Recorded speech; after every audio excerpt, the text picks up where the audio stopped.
Welcome to the SmartKeys podcast. We are doing a real deep dive today on what's become, I think, the definitive tension point for almost any high-performing organization. How do you balance that, white-hot employee productivity with rock-solid enterprise security? It's not just a challenge anymore. It's a required skill. It really is. Our focus today is on the BYOA policy. That's bring your own application.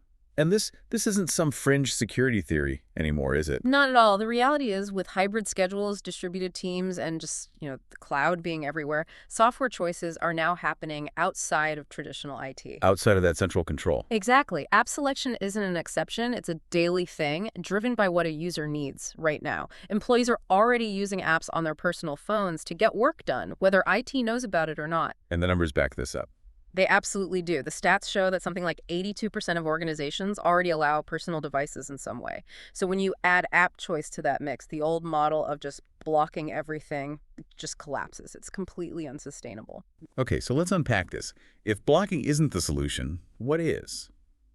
I think our mission for this deep dive is to figure out how to shift BYOA from being this compliance headache into a real business enabler. To get those unified controls, but also boost agility. Can turn security into a partner that helps you move faster, not one that slows you down. So let's start with the upside. The practical benefits businesses are already seeing when they let employees pick the right app for the job.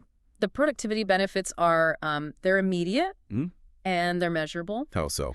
Well, when employees can use tools they already know, they learn faster, there's less context switching. That just drastically cuts down the time it takes to do complex work. And that speed, I imagine it ripples out. It does. It goes beyond just individual tasks. You see lower ramp-up costs for new projects, you can experiment faster with new tools, and you get rid of those internal delays. You know, the ones where the standard corporate software just doesn't cut it for a specialized need? Right. And what about the cost? There's a financial angle here too. A huge one. This approach helps reduce shelfware. The expensive software you license but nobody actually uses. Exactly. Because employees found something easier. It also stops you from over-licensing those huge one-size-fits-all software suites.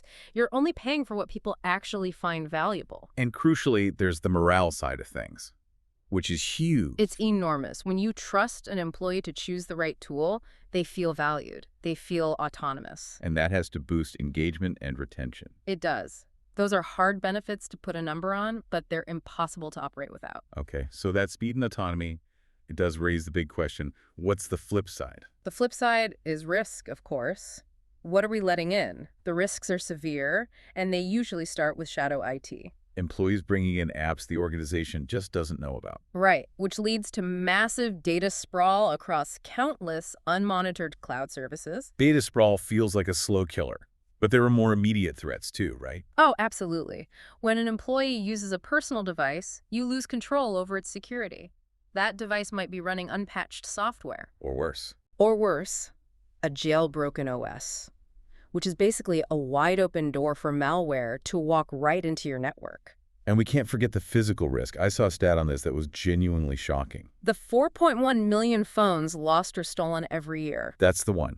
If those have corporate data on unmanaged apps, that's a catastrophic exposure risk. It is. And then you add third-party vendor risk on top of that every time a new unvetted app gets access to your data. So if we pull all this together, the takeaway isn't that you have to choose between moving fast and being safe. No, you stop thinking that way.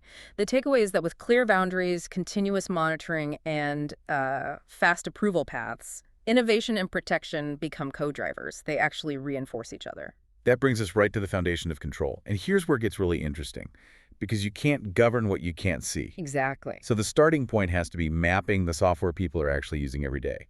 You have to stop guessing where the risk is. And this is where you move beyond manual surveys. You need automated SaaS discovery tools. They're essential. What do those tools capture exactly? They capture everything. Domains, permissions the app is requesting, security scopes, connection patterns between users and cloud services. And that gives you a clear snapshot of who is using what and what data they're touching. A transparent snapshot. Once you have that data, you can take action. You can immediately route popular low-risk tools through proper controls. Like single sign-on and multi-factor authentication. SSO and MFA. Right. And what's fascinating is how you turn that raw data into an intelligent action plan. Through risk classification. Yes. Yeah. You don't just look at the app's name. You classify its risk based on several criteria. The vendor's reputation, their data residency, so where your data is physically stored, their encryption, their whole incident history. So you're building up this internal catalog, this knowledge base. You are. And you enrich each entry with its purpose, who owns it, what kind of data it handles. This structured approach means when someone requests access, approvals are faster, and the controls you apply are actually fit for purpose. And this isn't just about ticking a security box, is it? It drives efficiency. A powerful driver of efficiency. When you map how data moves between teams and cloud services, you align your access rules with how people actually work. And you can see the overlap. You see all the duplicate tools, which lets you retire them and save a fortune in licensing costs. And, critically, it gives you verifiable proof for any audit. Okay, so you have that visibility foundation. Now you need the actual written policy. And it cannot be a legal textbook. It has to be short, readable, and easy to follow, or people just won't use it. I agree completely. So what are the essentials? First, define the scope. Be clear.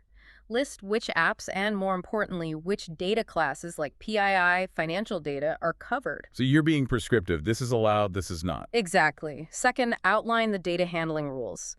Where can sensitive data be stored and where can't it? And you have to mandate things like strong encryption and logging for any high-risk data stores. And finally, the access rules. Mandate clear access requirements. This means SSO wherever possible, MFA for all high-impact apps. A password is not enough, and least privilege defaults from day one. Now, if we shift from the cloud to the actual device, the endpoint, we have to talk about the strategic choice between MDM and MAM. And this is where employees start to get nervous, right? They hear device management and worry about IT reading their personal texts. Precisely.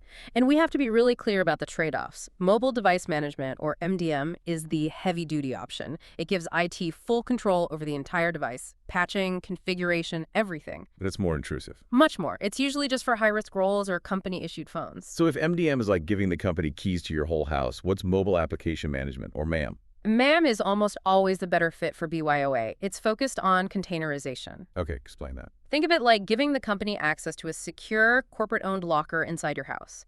MEM secures the work apps and files with minimal intrusion. It manages the app environment, not the whole device.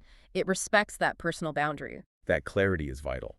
So once you have that container strategy, you then layer on technical controls. Right, using zero-trust principles to make it all genuinely safe.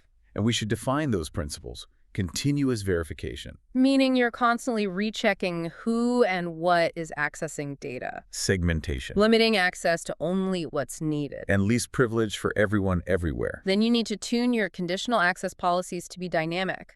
They should enforce step-up verification. So an extra MFA prompt. An extra MFA prompt, yeah. For unusual sign-ins, maybe from a new location or especially from a device that doesn't have that MAM container. And that leads to the actual technical toolkit. We're talking about a combination of controls. MFA, SSO, per app tunnels, or SAYS. Secure Access Service Edge. It integrates your network and security into one cloud service. And data loss prevention, DLP. DLP is critical. It helps stop sensitive files from leaving corporate boundaries accidentally or not. Like stopping a spreadsheet from being uploaded to a personal cloud drive. Exactly. These controls have to match the risk of the data being accessed. Okay, on the compliance side, legal boundaries are non-negotiable here. You mentioned documented consent earlier. Why is that so crucial?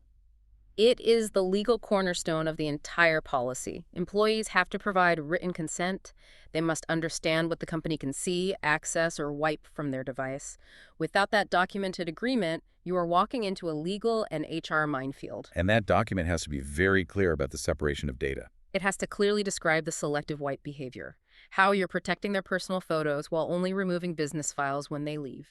This transparency turns what feels like a security burden into just routine operational integrity. So the legal contract is almost as important as the firewall. Absolutely. Now let's talk about a huge security gap that often gets missed, the user lifecycle. We have to treat that whole journey from hiring to offboarding as one single auditable workflow across HR, IT, and security. This unified approach is what closes those dangerous gaps where an ex-employee still has access for days or weeks. And the key has to be automation. The key is absolutely automation. You automate change management. So if someone moves roles, their permissions change instantly. No privilege creep. And crucially, you connect HR events to your identity systems. The moment that termination is logged in the HR system, the offboarding process starts. That speed is so important. So what does a centralized, unified offboarding look like in practice for BYOA? It has to do three things fast. Revoke all access tokens instantly, deprovision all accounts, and apply that selective wipe to the managed apps on the personal device. Removing all corporate data while leaving their personal stuff untouched. Scrupulously respecting their privacy. And you should be measuring the cycle time of this process. If it takes more than an hour, you have a security problem. Now let's shift to the more positive side. You said earlier that enablement beats enforcement every time. Why is guidance so much more effective than just a list of rules? Because when you guide teams, they can choose apps that actually help them without slowing down their work. It builds trust. It makes security a partner, not the police. So this means providing real, practical support. Right. Things like training on how to manage permissions and privacy settings so employees can vet an app's access requests themselves. And you mentioned an approved app catalog. You have to create one. It's like an internal marketplace of safe, pre-vetted options. It guides people toward good choices without just saying no. And you can use all that discovery data to make the approval process faster. You can pre-fill reviews for the security team, which lets you fast-track low-risk apps. This keeps your human experts focused on the actual high-risk stuff. And you can prove it's working. Exactly. You track outcomes. Things like fewer escalations to security, faster time to value for new tools. You show the business this approach delivers a real competitive advantage. So what does this all really mean for you and for your organization? I think it means your company wins when you stop fighting the reality of BYOA. You start treating app adoption as an intentional, governed capability that supports both speed and safety. And that relies on practical, unified solutions. Automated discovery for visibility, unified offboarding connecting HR and IT, strong access management with SSO and MFA, and strict least privilege rules everywhere. These systems cut down on approval times and they measurably reduce risk, all while your team stays agile. The path forward is really about committing to a steady operating rhythm. You continuously discover, assess, approve, and monitor, and you track those measurable outcomes, cycle times, adoption of safe choices, a reduction in risky behavior to prove your progress and build confidence. That steady rhythm is the key. So here's a final provocative thought for you to consider as a listener. The true measure of success here isn't how many apps you ban. It's ensuring that your policy review cadence actually aligns with evolving threats and compliance rules. So the question is, Right. how often should you be reviewing your BYOA policy? The source material is pretty clear on this. It should be at least annually and immediately after any major change, like a new regulation or a big cloud migration. If your policy isn't a living document, it's already obsolete. That's a powerful final note. Thank you for tuning into the SmartKeys podcast. If you found this deep dive useful and want more insights on the future of work, SaaS security, and productivity, please hit that subscribe button now. And we really encourage you to read the full article that framed this discussion. BYOA Policy, Embracing Employee-Preferred Apps While Maintaining Security by Felix Römer. We've put the link to that fantastic resource right in the show notes for you. Until next time, stay safe and stay productive.